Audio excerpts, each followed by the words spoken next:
Првата информација за тоа дека нешто се има случајно во ноќниот клуб Пулс ја добивме некаде во 5 часот утринта од страна на Централната канцеларија на Црвен крст, каде што во тој момент не ја знаевме самата сериозност на ситуацијата.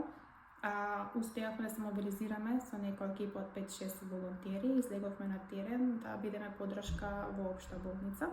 Кога излеговме на терен, увидовме дека самата ситуација е многу посериозна од тоа што очекувавме. Како Црвен крст од тие првични моменти бевме вклучени во делење на вода, давање на прва помош, психосоцијална поддршка, основна хуманитарна помош. Во тој ден, недела, 17 март, имавме некаде околу 160 волонтери кои беа активни и помагаа во болницата. Значи, овие волонтери, освен од Кочани, доаѓаат и од другите градови и даваат поддршка на нашата општинска организација.